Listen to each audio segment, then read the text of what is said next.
10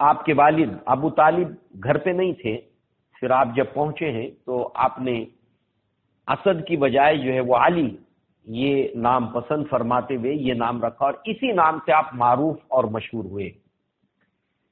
اور جیسے کہ ابھی ہم نے سنا آپ کے والد کا نام ابو طالب تھا، لہذا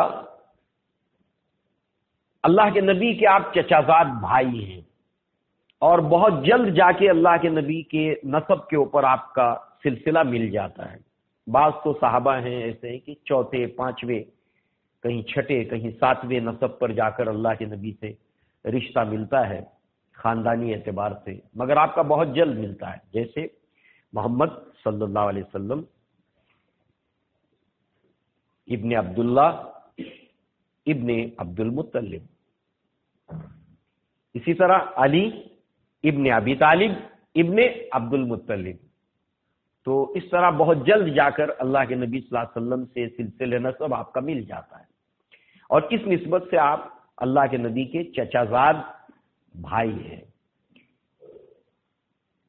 اور ایک اور نسبت اللہ کے نبی سے یہ بھی ہے آپ کی، وہ تو داماد کی ہے، ہم آگے دیکھیں گے انشاءاللہ جب آپ کا نکاح ہوگا فاطمہ بنت محمد سے رضی اللہ عنہا۔ تو اللہ کے نبی صلی اللہ علیہ وسلم کے والد عبداللہ اور ابو طالب یہ سگے بھائی تھے، یعنی ان کی والدہ ایک ہی تھیں، تو اس اعتبار سے جو ہے وہ ابو طالب اور عبداللہ یہ سگے بھائی تھے، اور اس طریقے سے سگے چچا زاد یہ بھائی بنتے ہیں اللہ کے نبی صلی اللہ علیہ وسلم اور علی بن ابی طالب۔ کنیت آپ کی تھی ابو الحسن، یعنی بڑے بیٹے حسن رضی اللہ عنہ سے آپ کی کنیت تھی ابو الحسن، اور اللہ کے نبی کی طرف سے جو آپ کو کنیت ملی وہ ابو تراب۔ ابو تراب، تراب مٹی کو کہتے ہیں، اور کس نسبت سے ابو تراب آپ کو یہ اللہ کے نبی کی طرف سے کنیت ملی کہ اللہ کے نبی ایک مرتبہ اپنی بیٹی کے گھر آئے، یعنی فاطمہ رضی اللہ عنہا کا نکاح ہو چکا تھا علی بن ابی طالب سے، تو کچھ کھٹپٹ ہو گئی تھی، اور اسی لیے ہمارے لیے جو ہے وہ اللہ کے نبی اور صحابہ کی زندگی میں ایک بہترین اسوہ ہے۔ ہمارے لیے جو ہماری زندگی ہے، سماجی ہو، ازدواجی ہو، ہمیں اپنے تمام مسائل کے لیے جہاں دیکھنا ہے وہ اللہ کے نبی صلی اللہ علیہ وسلم اور صحابہ کرام کی زندگی۔ تو کھٹپٹ ہو گئی تھی کچھ، علی بن ابی طالب ناراض ہو کر چلے گئے، تو اللہ کے نبی صلی اللہ علیہ وسلم جب گھر پہ پہنچے تو پوچھا علی بن ابی طالب کہاں ہے، تو بتایا کہ کچھ کھٹپٹ ہوئی ہے، ناراض ہو کر چلے گئے گھر سے۔ تو اللہ کے نبی صلی اللہ علیہ وسلم نے ہر کارے کو بھیجا کہ دیکھو کہاں ہے، تو پتہ چلا مسجد نبوی میں ہے۔ تو اللہ کے نبی وہاں پہنچے تو علی بن ابی طالب اس حالت میں تھے کہ آدھی چادر زمین کے اوپر، آدھی بدن کے اوپر، اور جسم کے اوپر مٹی لگی ہوئی ہے۔ تو یہاں پر اس بیک گراؤنڈ میں آپ نے کہا کہ قم یا ابو تراب، یعنی اے مٹی کے باپ اٹھو۔ تو یہ اللہ کے نبی کی طرف سے آپ کو عطا کی گئی جو کنیت ہے ابو تراب، جیسے ابو بکر رضی اللہ عنہ کو جو آپ کی طرف سے لقب ملا صدیق، عمر بن الخطاب کو رضی اللہ عنہ فاروق، اور غنی عثمان ابن عفان کو، ایسے علی بن ابی طالب رضی اللہ عنہ کو تراب، ابو تراب۔ المرتضی بھی آپ کو کہتے ہیں، مرتضی، مرتضی ریاضت سے ہے، مرتاز ریاضت، اور واقعتاً علی بن ابی طالب کی زندگی اور سیرت کو جب ہم پڑھتے ہیں بہت مشقت کی ہے دین کے لیے، اسلام کے لیے، اور بہت کم عمری سے اسلام کے لیے بہت محنت کی آپ نے، بہت ریاضتیں کی ہیں، اور اپنے اندر جو کمالات آپ نے پیدا کیے اس کے اسباب بھی ہم دیکھیں گے۔ بہت امپریسو پرسنالٹی ہے، بہت انفلوئنس کرنے والی پرسنالٹی۔ اللہ کے نبی کے صحابہ کا معاملہ ہی یہی ہے، ہر گلیرا رنگ و بو دیگر است، ہر پھول کی اپنی خوشبو ہے اور اس کا اپنا ایک رنگ ہے، اور اس کے اس رنگ میں، اس کی اس خوشبو کے اندر دوسرا پھول اس کا مقابلہ نہیں کر سکتا۔ یہ صحابہ کا مقام ہے۔ ہر ایک صحابی کو آپ اٹھا کر دیکھیں گے، آپ اگر ان میں پڑھیں گے، غور کریں گے تو کھو جائیں گے ان میں، ایسے لگے گا کہ کیا بات ہے۔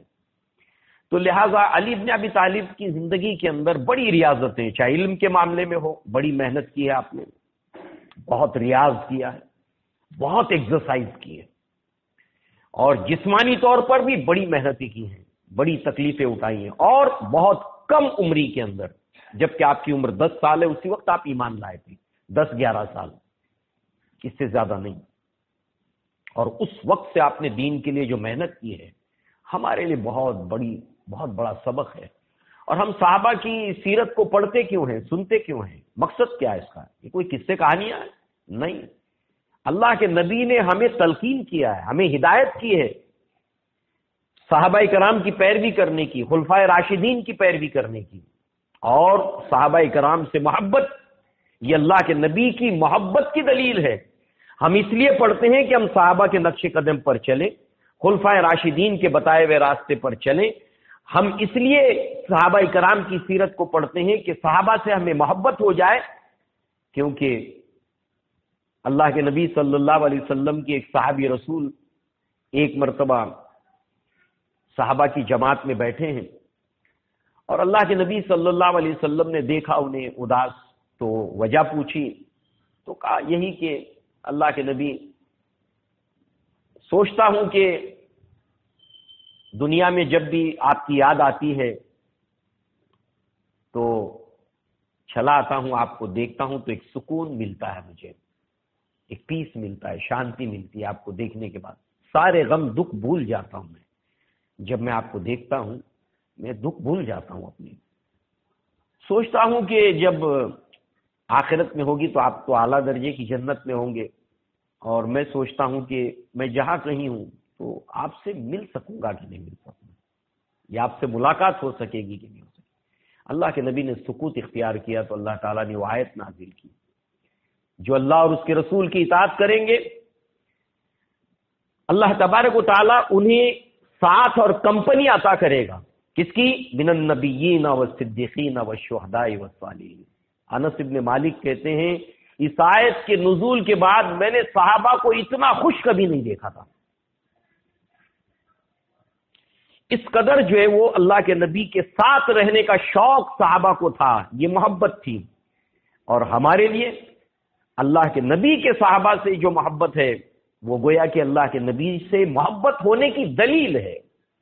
من احبہم فبحبی احبہم ومن ابغضہم فببغضی ابغضہم، جس نے میرے صحابہ سے محبت کی دلیل اس بات کی ہے کہ اس نے مجھ سے محبت کی ہے، اور جس نے میرے صحابہ سے بغض رکھا دلیل ہے اس بات کی کہ اس نے مجھ سے بغض رکھا۔ اسی لیے آپ دیکھیے اللہ کے نبی کو ماننے کے باوجود بھی اہل تشیع میں ایک گروہ ایسا بھی ہے جو کہتا ہے کہ یہ قرآن مکمل نہیں ہے، 10 پارے علی بن ابی طالب کی شان میں ہے جس کو 12ویں امام لے کر آئیں گے، اور یہ بھی شیعہ گروہ میں سے ایک گروہ کا عقیدہ ہے کہ جبریل علیہ السلام جو ہے جب وہی لے کر آئے ہیں تو علی بن ابی طالب کی روح اللہ کے نبی کی روح اتنی سملر تھی کہ غلطی کرتے ہوئے سہو کرتے ہوئے جبریل علیہ السلام وہاں پر گئے۔ یہ اللہ کے نبی کی محبت ہے؟ دراصل صحابہ کے بغض کا نتیجہ ہے یہ۔ لہذا جو ہے وہ ہمیں صحابہ کے معاملے میں بہت سینسیٹیو رہنا چاہیے، بہت سینسیٹیو رہنا چاہیے۔ تو اللہ کے نبی صلی اللہ علیہ وسلم کی یہ صحابی رسول بہت آپ نے ریاضتیں کی ہیں، جو خاص پہلو آپ کا آتا ہے بالکل شروع سے ہی ہمارے سامنے آئے گا کہ کس قدر آپ نے محنتیں کی ہیں، جبکہ آپ کی عمر 10 سال تھی اور آپ اسلام لائے تھے، 10-11 سال۔ بہرحال اب آپ کے اسلام لانے کا معاملہ ہم یہ جانتے ہیں اور نہیں جانتے تو ہمارے علم میں یہ بات ہونی چاہیے کہ علی بن ابی طالب جو ہے وہ اللہ کے نبی کے گھر ہی میں رہتے تھے بہت کم عمری کے اندر۔ وجہ اللہ کے نبی صلی اللہ علیہ وسلم نے جب کاروبار تجارت شروع کی، خدیجہ رضی اللہ عنہا سے آپ کا نکاح ہوا 25 سال کی عمر میں، تو اس کے بعد جو ہے وہ آپ نے دیکھا کہ ابو طالب جو ہے وہ کچھ سال ایسے گزرے کہ جو شدت کے سال تھے، قحط کے سال تھے، تکلیف کے سال تھے، اور چونکہ ابو طالب جو ہے وہ بنو ہاشم بنو عبد المطلب کے سردار تھے، اور سردار کی جہاں ذمہ داری ہوتی ہے اپنے قبیلے کے لوگوں کی کفالت تو کرنا ہی ہے، اپنے خاندان کے لوگوں کی کفالت تو اس کو کرنا ہی ہے، مگر سردار ہونے کے ناطے کہ تمام قبیلے کے ضرورت مندوں کا خیال رکھنا، یہی سرداری ہے۔ آج مسلمان سرداری تو چاہتا ہے، منصب اور عہدے تو چاہتا ہے، اس کے لیے جانے کس طرح کی تکڑم بازیاں بھی کرتا ہے، لابنگ بھی کرتا ہے، راجنیتی بھی کرتا ہے، مگر یہ نہیں سمجھتا کہ جس کے رتبے ہیں سوا اس کی سوا مشکل ہے۔ تو یہاں پر اپنے اہل و عیال کی ذمہ داری کے ساتھ ساتھ قبیلے کا سردار ہونے کی بنیاد کے اوپر قبیلے کے افراد کی ضروریات کا خیال رکھنا، یہ بھی سردار کی ذمہ داری ہوتی تھی۔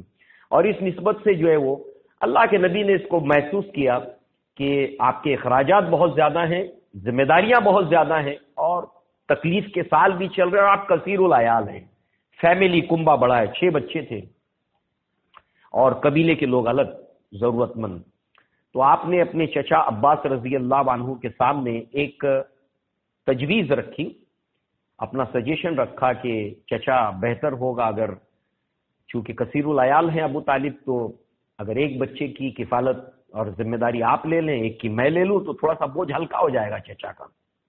دیکھیے اللہ کے نبی صلی اللہ علیہ وسلم کی سیرت کو دیکھیے، اسوا کو دیکھیے۔ اللہ کے نبی کی 5 خوبیاں جو خدیجہ رضی اللہ عنہا نے بتائی ہیں، ان میں سے ایک یہ بھی ہے کہ آپ بوجھ اتارنے والے ہیں لوگوں کا۔ بوجھ کیسا؟ یہ بھی ایک بوجھ ہے۔ بوجھ مطلب صرف یہ نہیں کہ کسی نے بوجھا اٹھایا تو آپ نے اتار دیا، اس کے سر پہ رکھنے میں ہیلپ کر دی، نہیں، قرض کا بوجھ اتارنا، اس کے اوپر ذمہ داری زیادہ ہے تو تھوڑا اس کو ہلکا کر دینا۔ تو لہٰذا جو ہے وہ دونوں ابو طالب کے پاس آتے ہیں اور یہ اپنی بات رکھتے ہیں کہ ہم دونوں کا ارادہ یہ ہے۔ تو ابو طالب نے کہا کہ عقیل کو میرے پاس چھوڑ دو، باقی ان لڑکوں میں سے جس کو چاہو آپ اختیار کر لو۔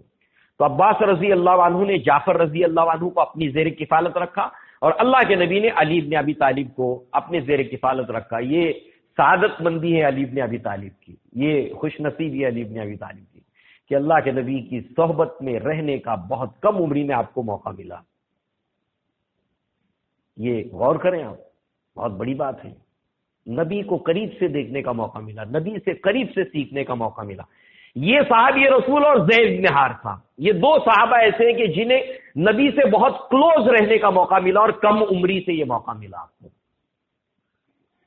تو اس طرح سے آپ اللہ کے نبی کے گھر ہی رہتے تھے، وہیں آپ کے زیر کفالت رہتے تھے، اور آپ کی تعلیم اور تربیت کے اندر جو ہے وہ ایک اہم رول جو ہے وہ اللہ کے نبی اور خدیجہ رضی اللہ عنہا کا ہے۔ اب ہوا یوں کہ جب وحی کا سلسلہ شروع ہوا تو اللہ تعالیٰ نے آپ کو حکم دیا، یا ایھا المدثر قم فانذر وربک فکبر وثیابک فطہر۔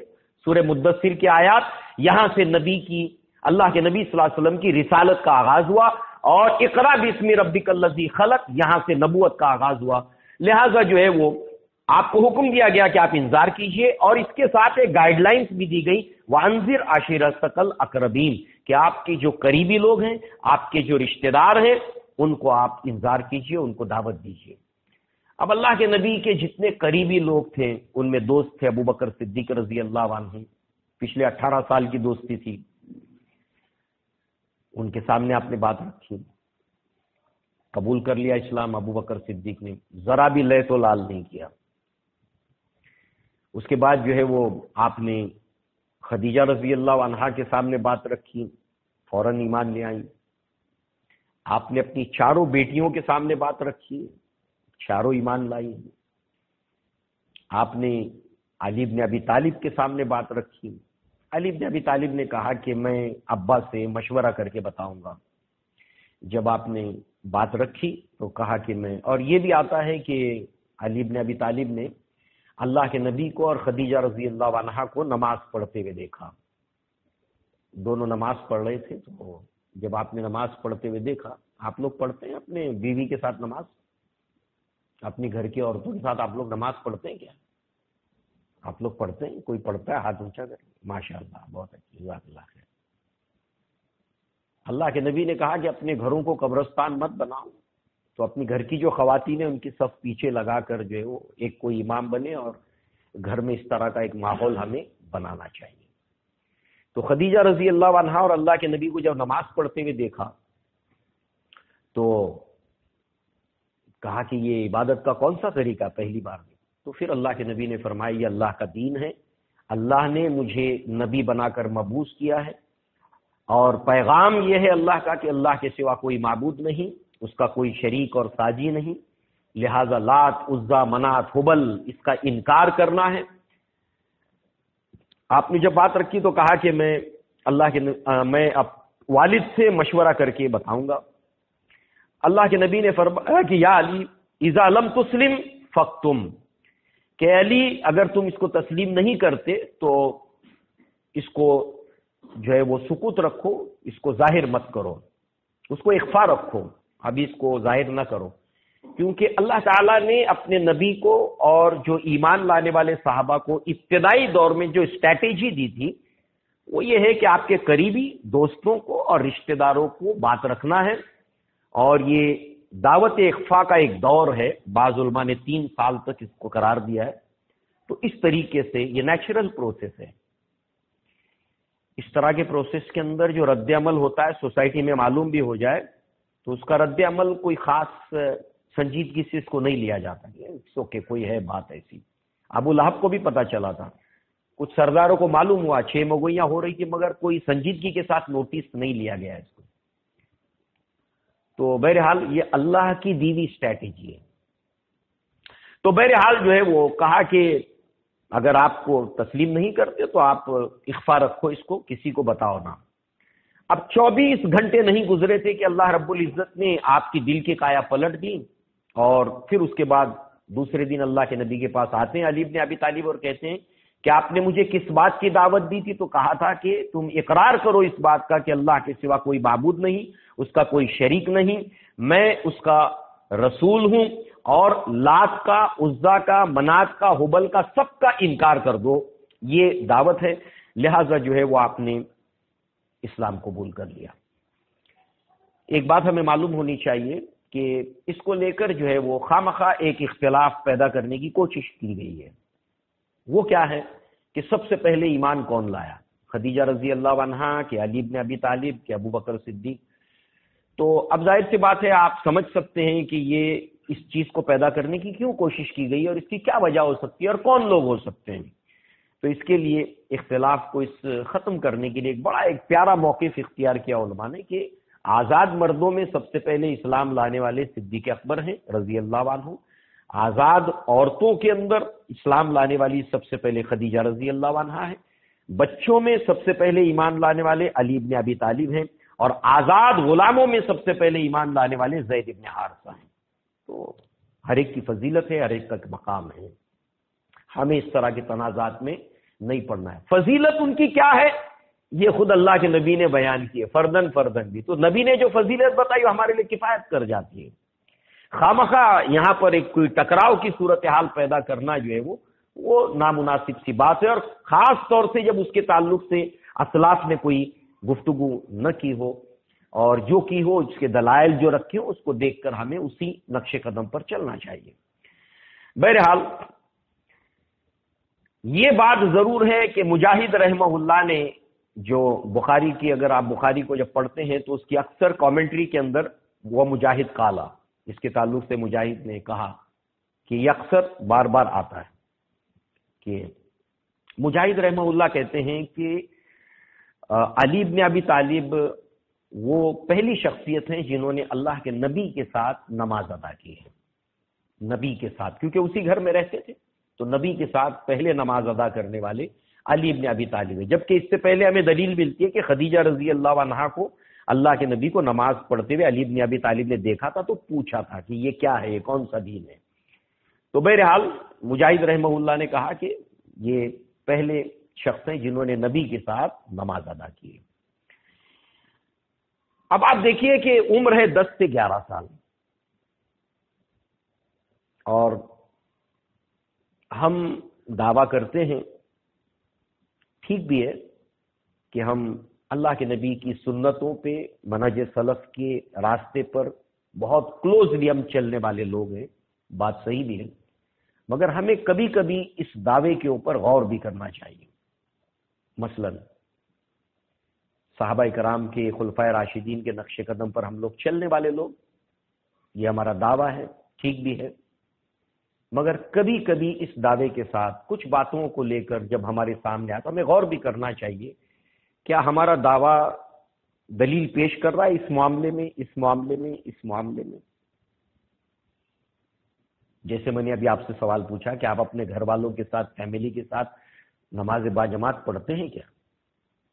عبداللہ ابن مسعود کا ایک عمل تھا کہ جب بھی آپ سفر سے آتے تھے تو اپنے گھر والوں کو جمع کرتے تھے گھر میں اور نماز سب کے ساتھ پڑھتے تھے، اس سے ایک ماحول بنتا ہے، یہ صحابہ کا طریقہ ہے۔ پھر ہمارا دعویٰ ہے تو ہم اس کے اوپر اپنے آپ کو چیک کریں، ہے کیا ہمارا ایسا طرز عمل؟ نہیں ہے تو فوراً ٹھیک کر لیں اور اس کے اوپر آ جائیں۔ پھر اس کے ایفیکٹس دیکھیں آپ، اس کے اثرات دیکھیں آپ، دیکھیں اب کیا محسوس کیا آپ؟ جی جی، گھر والے اور قریب ہو جاتے ہیں، ان کو بھی اچھا لگتا ہے، چھوٹا بھی آ کے کھڑا ہو جاتا ہے، کیونکہ بچے جو ماں کو دیکھتے ہیں، بڑی بہن کو دیکھتے ہیں اور یہ پورا ماحول دیکھتے ہیں تو لگتا ہے کہ سب کر رہے ہیں میں بھی کرتا ہوں، ایک ماحول بنتا ہے۔ صحابہ کا ایک طریقہ تھا تربیت کا ایک۔ جی سنیے، ہم کہتے پڑوس کے بچے بھی آگے کھڑے ہو جاتے ہیں، سنیے آپ، انشاءاللہ کریں گے اس کو، بولتے نہیں آپ ہم کس لیے سن رہے ہیں، کریں گے انشاءاللہ اس کو، ٹھیک۔ تو بہرحال جو ہے وہ، اب دیکھیے اسلام قبول کرنے کے بعد ابو بکر صدیق رضی اللہ عنہ نے جب اسلام قبول کیا تو اللہ کے نبی سے کہا میں نے اسلام تو قبول کر لیا، اب میں کروں کیا؟ میرے لیے کام کیا ہے؟ میرے لیے اب کام کیا ہے؟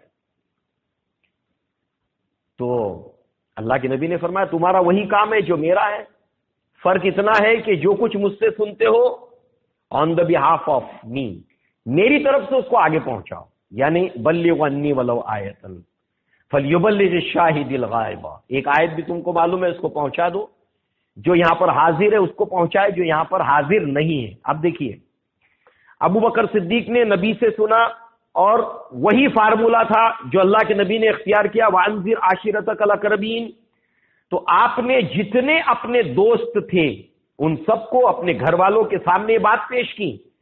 آپ کی دعوت کے اوپر اسلام قبول کرنے والے عشرہ مبشرہ میں سے 5 لوگ ہیں اور بعض نے 6 بھی بتایا، مگر میں نے اس کی دلیل ڈھونڈنے کی کوشش کی، ابو عبیدہ ابن جراح صرف رہ جاتے ہیں، صرف یہ ایک صحابی رہ جاتے ہیں چھٹے، کہ ان کے تعلق سے جو ہے وہ جب تلاش کیا جائے تو یہ اسلام لانے کا ان کا ریزن اور سبب کہ کیسے اسلام لائے تھے۔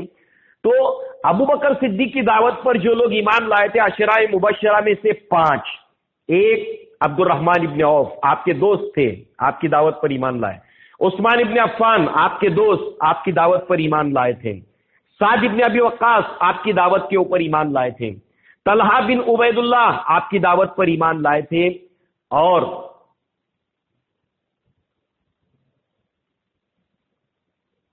زبیر ابن عوام جو ابو بکر صدیق کے داماد بھی ہیں۔ ان 5 میں یہ ابو بکر صدیق کے داماد بھی ہیں، اسما بنت ابو بکر کی یہ شوہر ہیں، ابو بکر کے داماد ہیں۔ یہ 5 عشرہ مبشرہ میں سے صحابہ ہیں جو ابو بکر کی دعوت پر ایمان لائے تھے۔ اللہ کے نبی میرا کیا کام ہے؟ وہی جو میرا کام ہے، جو مجھ سے سنتے ہو آگے بڑھاؤ۔ دیکھیے کیسے یہ چین چل رہی ہے 3 سال تک، اور 3 سال کے عرصے میں اسی دعوت کے ذریعے سے 40-50 لوگ، اور جب دار ارقم میں داخل ہوئے تو قریب 30 لوگ تھے، اسی طرح کی محنت پر سائلنس، خاموشی کے ساتھ، ون بائی ون۔ ہم کو اس کی فکر کرنی چاہیے نہیں کرنی چاہیے؟ اس فارمولے کو ہم کو اڈاپٹ کرنا چاہیے نہیں کرنا چاہیے؟ اب اگلی مرتبہ اگر ہم جب یہ دوسری قسط ہوگی تو یہ جتنی تعداد ہے کم سے کم 1 کو لائیں گے تو کتنی ہو جائے گی؟ دگنی ہو جانی چاہیے۔ اس کے اوپر اگر ہم عمل کرتے ہیں تو تعداد دگنی ہونی چاہیے۔ لہذا جو ہے وہ یہ تو ابو بکر کا معاملہ ہو گیا۔ علی بن ابی طالب بچے تھے تو کیا کرتے تھے؟ مکہ کے اندر گھومتے رہتے تھے، نظر اس بات کے اوپر ہوتی تھی کہ کوئی اجنبی مکہ میں آیا ہے کیا، پوائنٹ نمبر 1، اور مکہ میں آیا ہے تو آنے کی غرض و غایت کیا ہے، کس لیے آیا ہے؟ کیونکہ مکہ کے اندر بہت سے لوگ اللہ کے نبی کے بارے میں سن کر آپ کو تلاش کرتے ہوئے آتے تھے، مگر اوپنلی نبی کا پتہ نہیں پوچھ سکتے تھے۔ کیوں نہیں پوچھ سکتے تھے؟ کہ قریش بھی واچ لگا کے بیٹھے ہوئے تھے، دھیان لگا کے بیٹھے ہوئے تھے کہ کون آیا ہے، کس سے ملنے آیا ہے، اور خاص طور سے کہیں اللہ کے نبی صلی اللہ علیہ وسلم سے تو نہیں مل رہا ہے۔ تو اس طریقے سے جو ہے وہ ابو ذر غفاری رضی اللہ عنہ، ان صحابی کی فضیلت اور مناقب میں اللہ کے نبی نے کیا فرمایا؟ اس امت کے زاہد ہیں، زاہد۔ اور کیسے اسلام میں آئے ہیں؟ اسلام میں کس طریقے سے آئے ہیں؟ اللہ کے نبی کے بارے میں انہیں پتا چلا تو انہوں نے اپنے بھائی کو بھیجا کہ مکہ کے اندر کسی نے نبوت کا دعویٰ کیا ہے، نام محمد ہے صلی اللہ علیہ وسلم، ذرا جاؤ معلومات اکٹھی کر کے مجھے آ کر بتاؤ۔ تو یہ گئے بھائی، سب معلومات نکالی، انفارمیشن دی ابو ذر غفاری رضی اللہ عنہ کو۔ تو یہ مطمئن نہیں ہوئے، سیٹسفائیڈ نہیں ہوئے، تو خود آئے۔ پھر اب خود آئے تو 1 دن ہو گیا، 2 دن ہو گیا، 3 دن ہو گیا۔ علی ابن ابی طالب برابر دیکھ رہے ہیں کہ یہ آدمی آیا ہوا ہے اور کسی کی تلاش میں۔ پھر ان کے پاس گئے تو کہا کہ کیا بات ہے کہ مسافر کو اس کی منزل نہیں ملی اور اب تک وہ اپنی منزل تک پہنچا نہیں؟ کیا بتا سکتے ہو کہ آپ کس غرض سے آئے ہو، کیا آپ کی ضرورت ہے؟ تو کہا اگر وعدہ کرتے ہو تو بتاتا ہوں۔ کہا وعدہ؟ کہا کہ یہ بات کسی کو بتاؤ گے نہیں؟ کہا کہ نہیں بتاؤں گا۔ ابو ذر غفاری کہتے ہیں علی بن ابی طالب سے، تو کہا کہ مجھے محمد صلی اللہ علیہ وسلم کے بارے میں سے ملنا ہے، میں نے سنا ہے کہ انہوں نے نبوت کا دعویٰ کیا۔ تو علی بن ابی طالب نے کہا کہ وہ جو کچھ کہتے ہیں وہ حق کہتے ہیں۔ 10-11 سال کے بچے ہیں۔ فکر دیکھیے آپ، حق کو لے کر غیرت کو دیکھیے آپ۔ زیادہ سے زیادہ لوگوں تک یہ پہنچنا چاہیے۔ یہ ہمارا کوئی وراثتی، کوئی باپ داداؤں کی وراثت نہیں ہے ہماری، یہ ہر ایک تک پہنچنا چاہیے۔ لہذا جو ہے وہ کہا کہ دیکھو کل صبح میں یہی ہماری ملاقات ہوگی، میں آگے آگے چلوں گا، آپ مجھے فالو کرنا، اور اگر میں کوئی خطرہ دیکھوں گا تو دائیں بائیں ہو جاؤں گا، اور آپ میرے ساتھ چلنا۔ تو پھر ابو ذر غفاری کو اللہ کے نبی کی خدمت میں لاتے ہیں، اللہ کے نبی آپ اپنا پیغام ان کے سامنے رکھتے ہیں، ابو ذر غفاری اسلام لے آتے ہیں۔ واپس جانے سے پہلے اللہ کے نبی انہیں تلقین کرتے ہیں، ارجی الی قومک، جاؤ اپنی قوم کی طرف اب لوٹ جاؤ۔ ابو ذر غفاری سے کہتے ہیں کہ جاؤ، یہ صحیح الجامع میں ہے، صحیح الجامع للبخاری اور مسند احمد میں یہ روایت موجود ہے۔ تو کہتے ہیں کہ ابھی آپ لوٹ جائیے اپنی قوم کے اندر ابو ذر، اور فاخبرہم حتی یاتی کا امری، اور اپنی قوم کو جا کے خبر کرو میرے اس پیغام کے بارے میں جو تم نے قبول کیا۔ دیکھیں سیم فارمولہ چل رہا ہے۔ اللہ اکبر۔ کاش کہ ہم لوگ بولتے نا، ہم کھلم کھلا دعوت دینے کو ہچکچاتے ہیں، ڈرتے، یہ تو آرام سے کر سکتے ہیں، اور ہم کو کرنا چاہیے، واللہ ہم کو کرنا چاہیے۔ ہم اس معاملے میں بہت غافل ہیں۔ ہماری اخروی اور دنیاوی کامیابی کا راز یہ ہے، ہم کو اس کو سیریسلی لینا چاہیے۔ ٹھیک ہے پارٹ ٹائم ہی صحیح، مگر ہم کو پارٹ ٹائم ہی چاہیے۔ بڑی اس کی بات ہے کہ ہم یہ کہیں کہ پارٹ ٹائم کام کریں، پارٹ ٹائم ہی صحیح، اپنے اوقات میں سے کوئی نہ کوئی وقت ہم گھنٹے 2 گھنٹے کا نکالیں جس میں ہم دھیان لگا کر توجہ کے ساتھ میں اس کام کو کریں۔ دیکھیے نا صحابہ کرام کو دیکھیے آپ۔ تو بہرحال جو ہے وہ اس طریقے سے جو ہے وہ اللہ کے نبی نے فرمایا کہ ابھی تم اپنی قوم میں لوٹ جاؤ اور میرا پیغام اپنی قوم کے اندر پہنچاؤ۔ بہرحال اب جو ہے وہ دوسری طرف جب اللہ تعالی نے اپنے نبی کو یہ حکم دیا تو اللہ کے نبی نے اپنے بنو ہاشم بنو عبد المطلب کے لوگوں کو جمع کیا۔ 40 سے زائد لوگ جمع ہوئے، اس میں عورتیں بھی تھے، مرد بھی تھے، سب گھر والوں کو، فیملی کے لوگوں کو جمع کیا، کھانے کا انتظام کیا، اور آپ کے اس کام کے اندر معاونت کی تھی خدیجہ رضی اللہ عنہا، علی ابن ابی طالب نے۔ اور اس کے بعد اللہ کے نبی نے ان کے سامنے پیغام رکھنے کا پلان کیا تو ابو لہب نے معاملہ خراب کر دیا، مفصل قصہ ہے، معاملہ خراب کر دیا۔ پھر دوسرے دن پھر اللہ کے نبی صلی اللہ علیہ وسلم نے جو ہے وہ پھر اہتمام کیا، علی ابن ابی طالب، خدیجہ رضی اللہ عنہا نے آپ کی معاونت کی، سپورٹ کیا اس کام کے اندر۔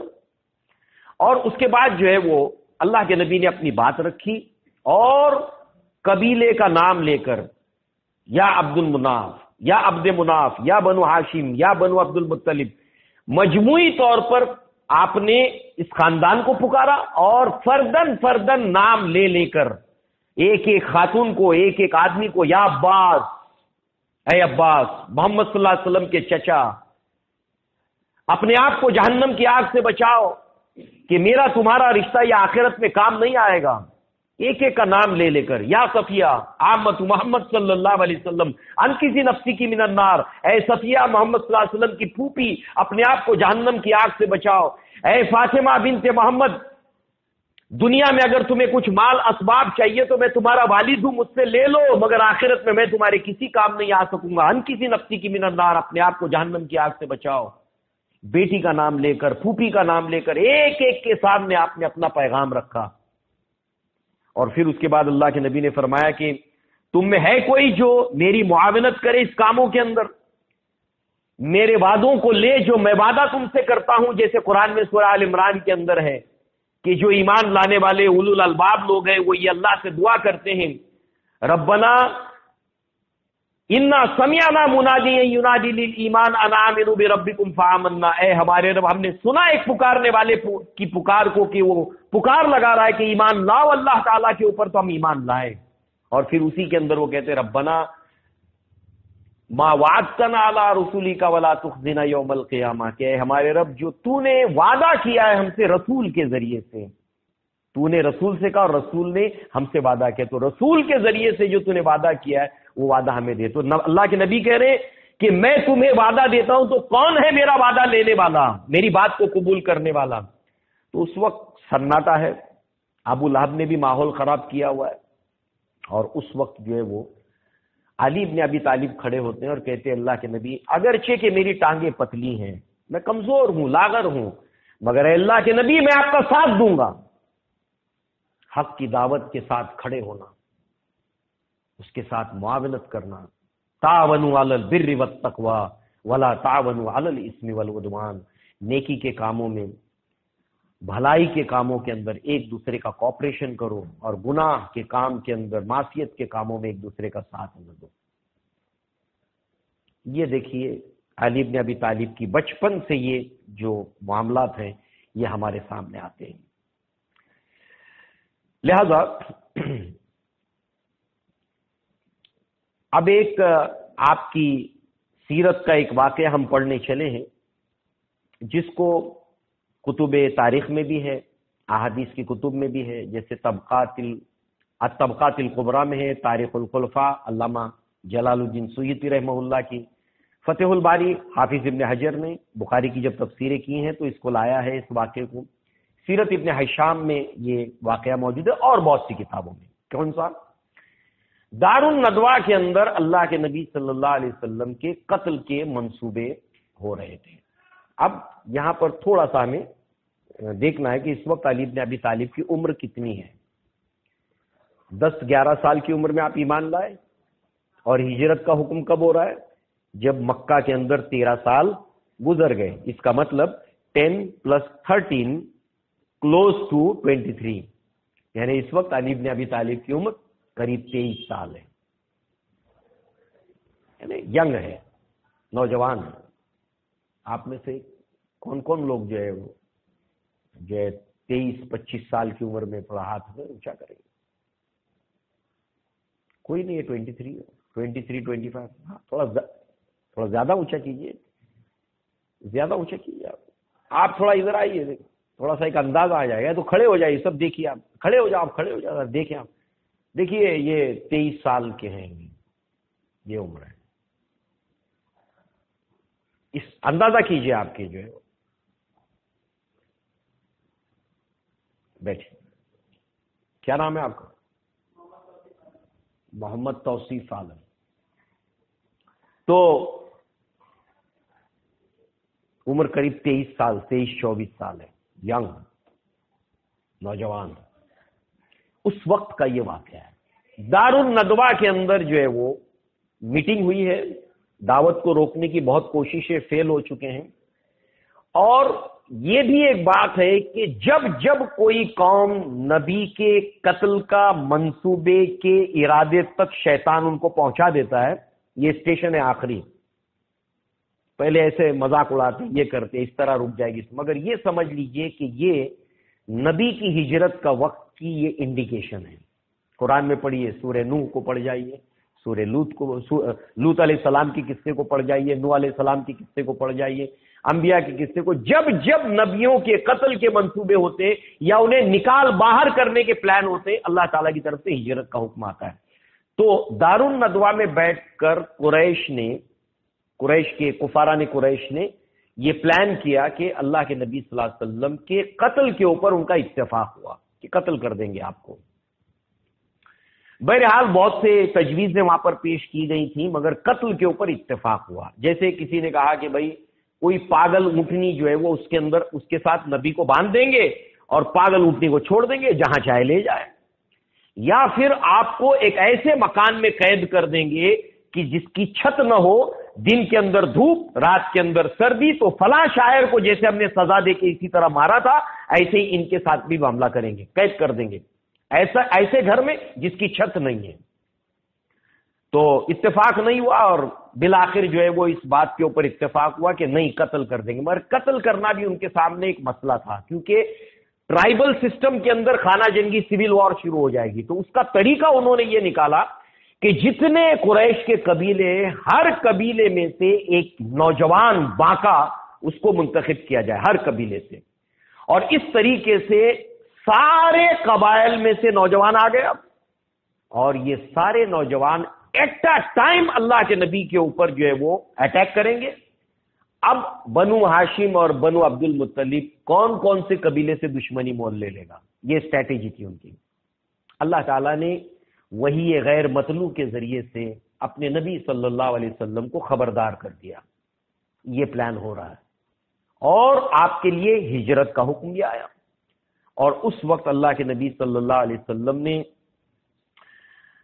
علی بن ابی طالب کو یہ حکم دیا کہ تم میرے گھر میں میرے بستر کے اوپر میری اس حضرمی چادر کو اوڑھ کر سو جاؤ، انشاءاللہ تمہیں کوئی یہ غزند نہیں پہنچا سکیں گے، تمہیں کوئی ضرر نہیں پہنچا سکیں گے، اور یہ امانتیں ہیں میرے پاس رکھی ہوئی، یہ فلاں کی ہے، یہ فلاں کی ہے، یہ فلاں کی ہے، سب کی امانتیں ہینڈ اوور کر کے اس کے بعد پھر میرے پاس چلے آنا۔ یہ ذمہ داری اللہ کے نبی نے امانت اور بہادری اور جاں فشانی، اس کی ذمہ داری کے لیے علی بن ابی طالب کا انتخاب کیا، اور اللہ کے نبی کی زیر تربیت، زیر تعلیم رہتے ہوئے علی بن ابی طالب کو کتنے سال ہو گئے تھے؟ 13 سال 13 سال ہو گئے تھے۔ علی بن ابی طالب جو ہے بستر کے اوپر سو گئے اللہ کے نبی صلی اللہ علیہ وسلم کی چادر اور بہت اطمینان کی نیند سوئے۔ ظاہر سی باتیں، چلو ایک ہوتا ہے حکم مان لینا، نبی کا حکم ہے، ڈر تو لگ رہا ہے، مگر نبی کا حکم ہے، اب ٹھیک ہے، مگر ڈر لگ رہا ہے کہ پتہ نہیں کب اٹیک ہو جائے، کب حملہ ہو جائے، معلوم ہے گھیرا ہوا ہے، مگر علی بن ابی طالب کے دل میں ذرہ برابر بھی خوف آیا نہیں۔ یہ تھی آپ کی سیرت اور شخصیت اور پرسنالٹی، یہ تھی نبی کی تعلیم اور تربیت کا امپیکٹ۔ ایک نبی نے جب کہہ دیا کہ تمہیں کچھ نہیں ہوگا تو کچھ نہیں ہوگا، اتنا یقین ہوتا تھا صحابہ کرام کو نبی کی بات کے اوپر۔ مثالیں تو بہت دی جا سکتی ہیں، بہت یاد آتی ہیں۔ کون سے صحابی رسول ہجرت کے وقت میں جنہوں نے اللہ کے نبی کا پیچھا کیا تھا؟ نام یاد ہے؟ اللہ کے نبی نے ان کو دعا دی تھی، انعام کے چکر میں وہ پیچھا کر رہے تھے، گھوڑے کے بار بار پاؤں دھستے جاتے تھے۔ ماشاءاللہ، سراقہ ابن مالک رضی اللہ عنہ۔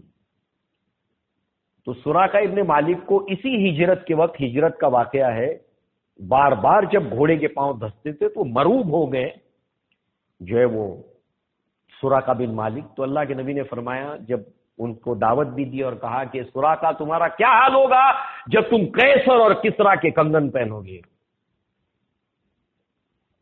تو قداور تھے اور ان کے ہاتھوں پر بال بہت گھنے تھے. سراقہ بن مالک کا یہ جو ہاتھ تھا، ان ہاتھوں بال بہت گھنے تھے یہاں اور قداور تھے، بہت ہائٹڈ تھے. تو اللہ کے نبی نے آپ کو دعا دی. اب اس کے بعد یہ عمر ابن الخطاب کے دور خلافت میں شدید بیمار ہو گئے. لوگ تیمارداری کے لیے آنے لگے کہ اب ان کا آخری وقت ہے. تو کہا میں نہیں مرنے کا، میں مرنے کا نہیں. اللہ کے نبی صلی اللہ علیہ وسلم نے جو میرے بارے میں پیشن گوئی کی ہے وہی پوری کہا ہوئی ہے. اے سراقہ تمہارا کیا حال ہوگا جب تم قیصر کسرا کے کنگن پہنو گے. اور اس وقت جو ہے وہ جب فتح ہوا، قیصر کا لباس وہ جو پہنتا ہے ٹوپی تاج، جو سر کے اوپر پہنا جانے والا تاج، اس کا ڈریس، اس کے کنگن، یہ سب مسجد نبوی میں رکھے گئے تھے. اور اس کے بعد میں یہ بھیڑ بچوں کی، عورتوں کی دیکھنے کے لیے کہ بادشاہ لوگ کیسا ڈریس پہنتے اس کو دیکھنے کے لیے آئے تھے.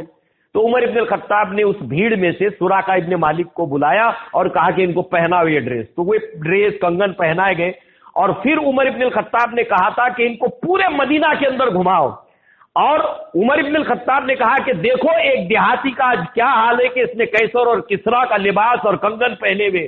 اور اس وقت سراقہ ابن مالک جو ہے وہ لوگوں کو بتاتے تھے نبی کی اس حدیث کو کہ اے سراقہ تمہارا کیا حال ہوگا جب تم قیصر اور کسرا کے کنگن پہنو گے. ایسی مثالیں تو بہت ہے، کتنی مثالیں دی جائیں، کتنی مثالیں. تو علی ابن ابی طالب کو یقین تھا کچھ نہیں ہوگا مجھے، نبی نے کہہ دیا، آرام سے سو گئے، کوئی ڈر نہیں، خوف نہیں. اب جو ہے وہ اللہ کے نبی صلی اللہ علیہ وسلم یہاں سے جب نکلے ہیں، ابو بکر صدیق رضی اللہ عنہ کے گھر گئے اور پھر آپ بیک میں، مکہ کے بیک میں گئے، مدینہ کے راستے پر نہیں گئے. وہ ایک اپنی جگہ پر بہت زبردست سیرت کا باب ہے. ہجرت کے اندر جو اللہ کے نبی صلی اللہ علیہ وسلم نے ہیومن لیول کے اوپر جو اسٹریٹجی بنائی تھی، جو اللہ رب العزت اپنے نبی کو راتوں رات مسجد حرام سے مسجد اقصیٰ لے جا سکتا ہے، جو اللہ تعالیٰ مسجد اقصیٰ سے سدرۃ المنتہا تک لے جا سکتا ہے، مکہ سے مدینہ نہیں لے جا سکتا تھا. یہ کیوں کہ اللہ کے نبی نے اپنی زندگی کا زیادہ تر حصہ ہیومن لیول کے اوپر کر کے دکھایا ہے تاکہ لقد کان لکم فی رسول اللہ اسوۃ حسنہ. لہذا جو ہے وہ صبح کے اندر جب یہ دیکھے، ویٹ کیے، نبی نکل نہیں رہے، نکلنے کا ٹائم تو بہرحال اندر داخل ہوئے، چادر ہٹائی تو علی بن ابی طالب ہے، پکڑا، پوچھا کہاں ہے، کہا مجھے نہیں پتا. اور اس کے بعد کھینچتے کھینچتے، ڈانٹ لگاتے ہوئے، مارتے ہوئے حرم تک لے آئے. بہرحال اس طریقے سے آپ نے، یہ جو آپ کی بہادری ہے، اللہ کے نبی کی کہی ہوئی باتوں کے اوپر یقین ہے، تو یہ اس کی دلیل ہے آپ کی سیرت کے اندر. اور آپ دیکھ رہے ہیں کہ 10 سال کی عمر سے آپ نے اسلام کی خاطر ہر طرح کی ریاضتیں کی ہیں. المرتضیٰ سیدنا علی ابن ابی طالب رضی اللہ عنہ.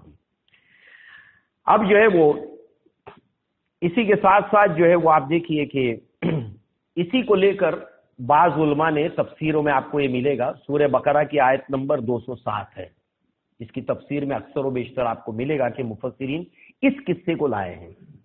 وَمِنَ النَّاسِ مَن يَشْرِي نَفْسَهُ ابْتِغَاءَ مَرْضَاتِ اللَّهِ وَاللَّهُ رَءُوفٌ بِالْعِبَادِ، کہ لوگوں میں سے کچھ ایسے بھی ہیں جنہوں نے اپنی جان کو بیچ دیا، اپنے آپ کو بیچ دیا، اپنی جان کو بیچ دیا اللہ تعالیٰ کی رضا حاصل کرنے کے لیے، اور اللہ تعالیٰ رؤوف ہے اپنے بندوں کے لیے. اب اس کے تعلق سے جو ہے اس کے شان نزول کے اندر 2 واقعات آتے ہیں، اور اس کے اوپر مفسرین نے پھر ایک تفسیر کا اصول بھی بیان کیا ہے. اس آیت کے حوالے سے لوگوں میں ایسے بھی ہیں جو اپنی جان کو بیچ ڈالتے ہیں. قصہ علی بن ابی طالب نے جو ہے اپنی جان کی پرواہ کیے بغیر وہاں پر سو گئے، اپنی جان تک دے دی. ایسے ہی ہے نا، کچھ بھی ہو سکتا تھا نا. اسی طریقے سے صہیب رومی رضی اللہ عنہ کے تعلق سے بھی اس کے اندر آتا ہے کہ آپ نے بھی یہاں پر جو ہے وہ صہیب رومی رضی اللہ عنہ نے بھی جب ہجرت کی تھی تو ہجرت کے وقت میں آپ نے سارا اپنا مال اسباب سب کچھ دے کر ہجرت کی تھی. تو اللہ کے نبی نے جب صہیب رومی کو دیکھا تو کہا ربیہ صہیب، کہ صہیب نے بہت ہی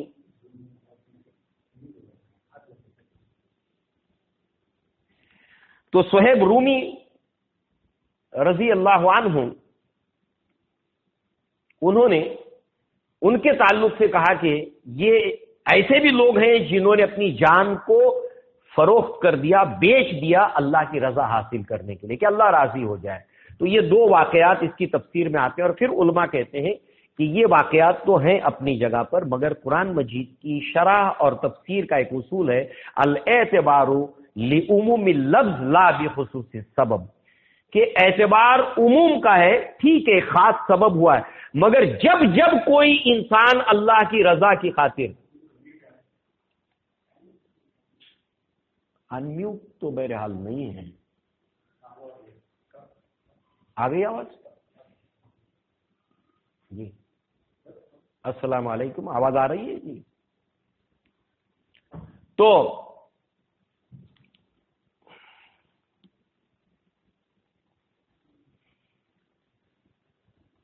یہ ایک خاص دو واقعات ہے، صہیب رومی رضی اللہ عنہ اور آپ کے ساتھ ساتھ علی بن ابی طالب رضی اللہ عنہ، مگر جو ہے وہ جب جب کوئی انسان اللہ کی رضا کی خاطر اپنی جان کا اس طریقے سے سودا کرے گا تو وہ گویا کہ اطلاق اس کے حوالے سے اس کا ہوگا کہ لوگوں میں ایسے بھی لوگ ہیں جو اللہ کی رضا کی خاطر اپنی جان تک فروخت کر دیتے ہیں۔ یہ جو ہے وہ دو واقعات جو ہے وہ اس کے نزول کے سبب میں یا جو ہے وہ اس کے بیک گراؤنڈ کے اندر لائے جاتے ہیں۔ بہرحال اب اس کے تعلق سے علی بن ابی طالب کی سیرت کو یا صحابہ کی سیرت کو جب بھی لکھتے ہیں جو سیرت نگار، تو اس وقت یہ بات ضرور کہتے ہیں کہ اس واقعے سے ہم کو کیا کیا عبرتیں ملتی ہیں۔ تو بہت ساری عبرتیں ہیں۔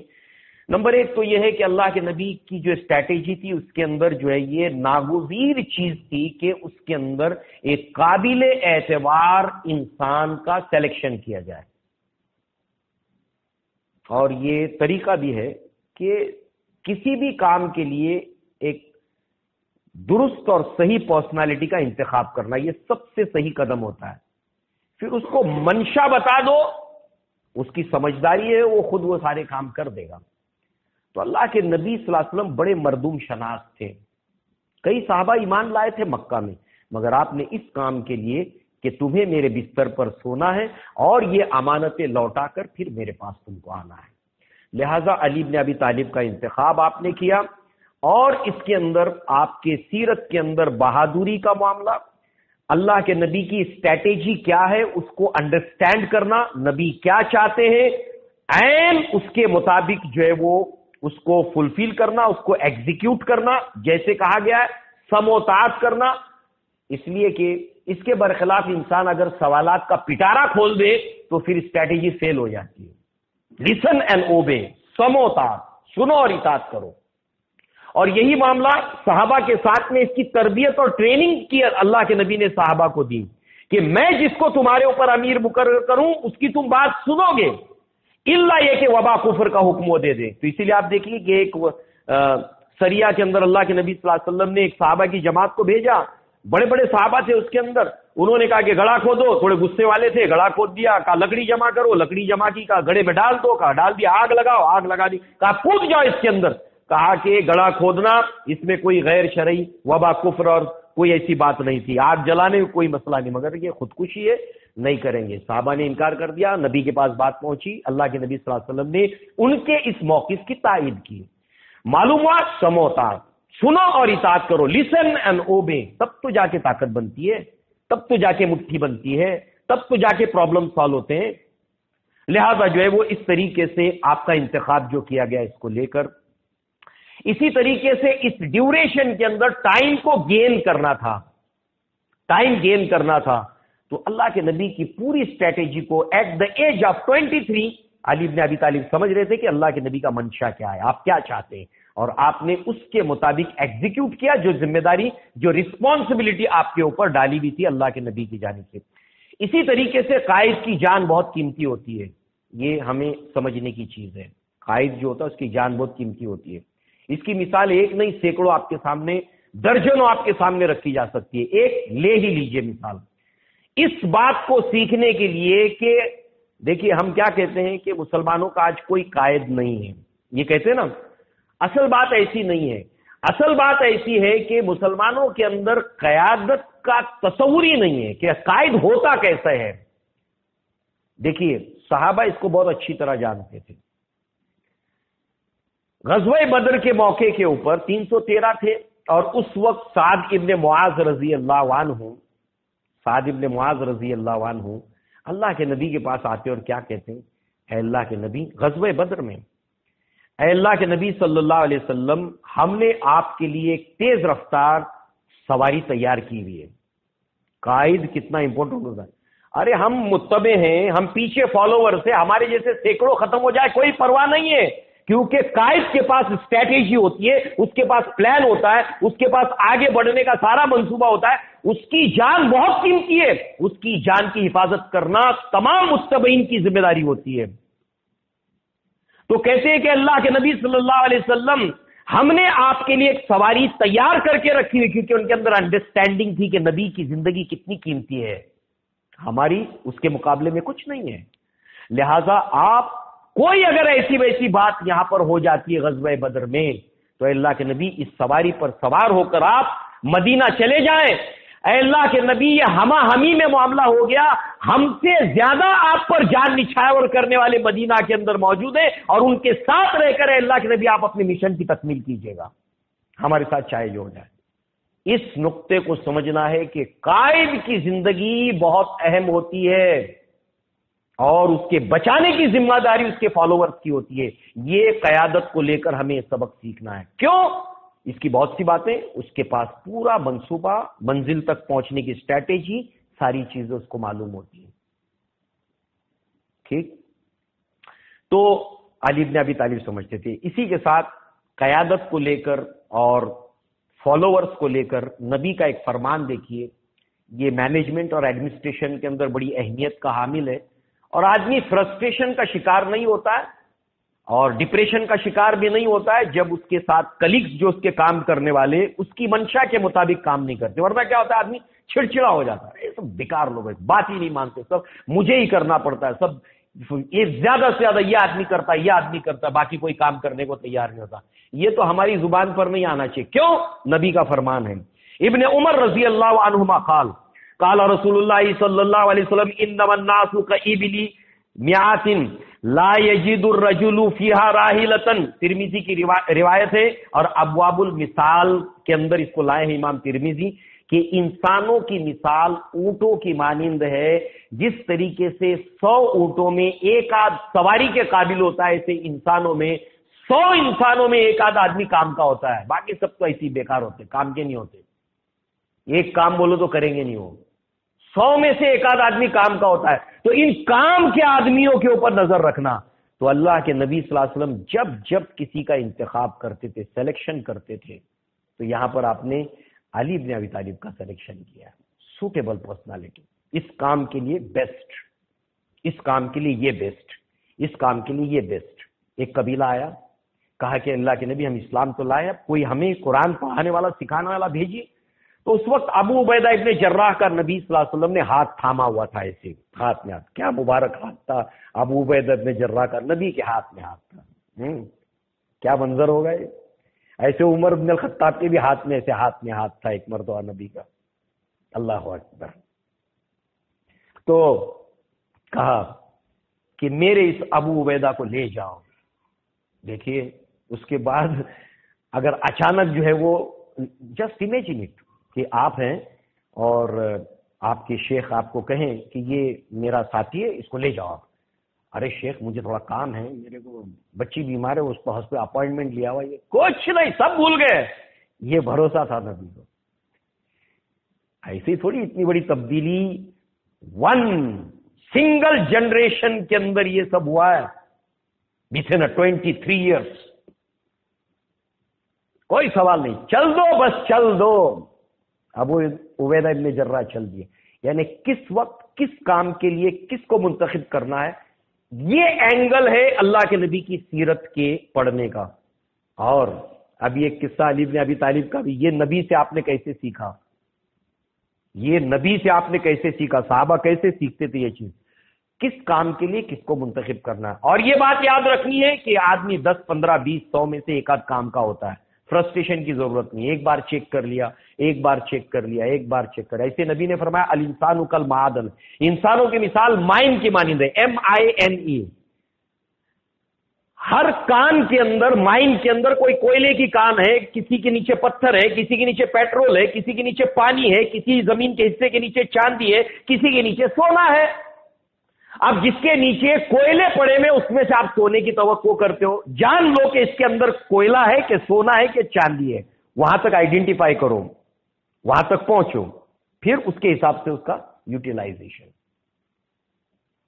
تو اللہ کے نبی نے کہاں کہاں پر علی بن ابی طالب کا انتخاب کیا، کہاں پر عمر بن الخطاب کا انتخاب کیا، کب کس کو کس وقت کیوں چوز کیا، یہ ایک سبجیکٹ ہے اللہ کے نبی کی سیرت میں، بڑے مردم شناس ہیں، اور صحابہ نے نبی سے یہ سیکھا، یہی چیز صحابہ نے نبی سے سیکھی۔ تو بہرحال جو ہے وہ یہ چیزیں، اس کے بعد آپ دیکھیے اور بھی جو عبرت کی باتیں اس کے اندر علماء نے، مفسرین نے بیان کی ہیں، مگر اس کے ساتھ آج کے درس میں یہ تھا کہ ہجرت تک تو ہمیں جانا تھا، بہرحال آپ نے امانتیں جس کی اس کی برابر لوٹا دی۔ پیدل ہجرت کی ہے مکہ سے لے کر مدینہ تک، مکہ سے مدینہ تک پیدل ہجرت کی، اور مرتاز المرتضی شدید ریاضت کرنے والے اسلام کے لیے، دین کے لیے، پاؤں میں آبلے پڑ گئے تھے۔ آپ لوگوں میں سے کسی کو تجربہ ہوا ہے کہ جب ہم چلتے ہیں ننگے پاؤں نا تو پاؤں میں پھپولے آتے ہیں اور اس میں پانی بھر جاتا ہے؟ کسی کو ہوا ہے اس کا تجربہ؟ کبھی نہیں ہوا؟ ہاں، آپ دیکھیے کہ جب آپ ننگے پاؤں چلتے ہیں یا چپل ٹھیک سے نہیں ہوتی، جوتا ٹھیک سے نہیں ہوتا، تو اس کے بعد چلتے چلتے چلتے سب سے پہلے، وہ بھی ڈیزرٹ میں، پاؤں جو ہے وہ نرم سے سخت ہو جاتے ہیں، سخت ہونے کے بعد پھپولے آتے ہیں اور اس میں پانی بھر جاتا ہے، بہت مشکل ہو جاتا ہے چلنا، بہت مشکل۔ علی بن ابی طالب مکہ سے مدینہ پیدل گئے، پیدل گئے، جو ڈیوٹی دی تھی 100% اپنا دے کر پھر پہنچے، ذمہ داری پوری، کوئی کسر باقی نہیں رکھی، کوئی کسر باقی نہیں رکھی۔ اور آپ کو معلوم ہونا چاہیے جو اچھا فالوور ہوتا ہے وہ اچھا لیڈر بنتا ہے۔ یہ صحابہ کرام اچھے لیڈر کیوں بنے پتا ہے؟ اس لیے کہ وہ بہترین فالوور تھے۔ لیڈر تو سبھی بننا چاہتے ہیں، مگر جب ہم فالوور ہوتے ہیں نا، بیسٹ فالوور بننے کی کوشش کرنی چاہیے۔ ابھی علی بن ابی طالب کے اقوال آئیں گے یہاں پر۔ بہرحال آپ نے ہجرت کی، اللہ کے نبی کے پاس پہنچے، اور درمیان میں آپ کے کئی اسٹے ہیں جس کے اندر کچھ واقعات منسوب ہیں، تو ہم سارے کو تھوڑا ڈراپ کرتے ہیں، ایک واقعہ دیکھتے ہیں جو بہت مشہور ہے، اور وہ یہ ہے کہ آپ نے جو ہے بنو عمرو بن عوف کے یہاں پر اسٹے کیا، اس کے بعد کلثوم بن جو ہے وہ ابن الحدم کے یہاں پر اسٹے کیا۔ مقام قباء کے موقع پر آپ جب یہاں قباء پر رکے ہوئے تھے، جیسے اللہ کے نبی بھی رکے تھے، تو آپ نے دیکھا رات کے وقت میں، اچھا آپ نے اسٹریٹجی کیا کی تھی ہجرت کی، کہ دن کے اندر آپ کہیں پہاڑ میں کہیں پناہ لیتے تھے، کیونکہ تلاش جاری تھی ہجرت کرنے والوں کی، اور جب رات ہوتی تھی تو رات میں چلتے تھے، دن میں اسٹے کرتے رات میں چلتے، دن میں اسٹے کرتے رات میں چلتے تھے۔ اور اس طریقے سے جو ہے وہ جب آپ قباء میں پہنچے ہیں تو وہاں پر آپ نے ایک چیز آبزرو کی کہ ایک بیوہ عورت ہے، اس کے گھر میں رات کے وقت میں ایک آدمی آتا ہے، کافی رات کے وقت میں، اور اس کے بعد وہ آدمی دروازہ کھٹکھٹاتا ہے، دروازہ کھلتا ہے، وہ اس عورت کو کچھ سامان ہینڈ اوور کرتا ہے، پھر چلا جاتا ہے، پھر دروازہ بند ہو جاتا ہے۔ تو اس کے بعد علی بن ابی طالب نے یہ جاننا چاہا کہ یہ ماجرا کیا ہے، تو آپ گئے اس عورت کے پاس، کہا کہ یہ میں 2-3 دن سے دیکھ رہا ہوں، یہ کیا معاملہ ہے؟ تو کہا کہ وہ کون ہے؟ تو کہا وہ سہل بن حنیف بن وہب ہے، اور وہ ایک بیوہ تھی۔ یہ دن کے اندر، رات کے اندر اپنی قوم کے بتوں کو توڑ ڈالتے ہیں، جو لکڑی کے بت ہیں ان کو توڑ دیتے ہیں، لاتے ہیں، توڑتے ہیں اس کو کلاڑی سے، اور وہ لکڑی جو ہے وہ لا کر مجھے دیتے، کہتے اپنا اس کو ایندھن بناؤ، کھانا پکانے کے لیے اس کو استعمال کرو۔ تو بہت امپریس ہوئے علی بن ابی طالب، ایک بیوہ کی مدد بھی ہے اور شرک سے جو کدورت ہے اس کا بھی یہ دلیل ہے۔ لہذا جو ہے وہ علی بن ابی طالب نے ان کو اپنا بہت قریبی بنایا، اور عراق کے اندر ان صحابی رسول کا انتقال ہوا ہے۔ یہ کہاں سے سیکھا؟ اللہ کے نبی صلی اللہ علیہ وسلم کام کے لوگوں کو جو ڈھونڈتے تھے اور انہیں کام تفویض کرتے تھے، یہ کام ان کو، یہ کام ان کو، یہ کام ان کو، یہ کام ان کو۔ یہی قائد کا ہوتا ہے کہ یہ ڈھونڈے، تلاش کرے، اسکلز کس میں کون سی ہے اور اس کو وہ کام دے۔ اس طریقے سے آپ نے ہجرت کی، اور انشاءاللہ اور بھی کئی ایسی باتیں تھیں، مگر آج ہم لوگ انشاءاللہ علی بن ابی طالب کی سیرت میں ہجرت پر آ کر رک جاتے ہیں۔ اور آج کے درس کے تعلق سے کوئی اگر ایسی بات رہ گئی ہو، کیونکہ ہو سکتا ہے کہ علی بن ابی طالب کی سیرت کو لے کر آپ کے ذہن میں کچھ ایسے سوالات ہوں کہ آگے جب درس آئے گا تو اس کا جواب آپ سے آپ مل جائے گا، مگر آج کے درس میں اگر کوئی ذہن میں سوال پیدا ہوا ہو تو آپ پوچھ سکتے ہیں اس کو۔ اقول قولی ھذا واستغفر اللہ لی ولکم ولسائر المسلمین والمسلمات، وآخر دعوانا ان الحمد للہ رب العالمین۔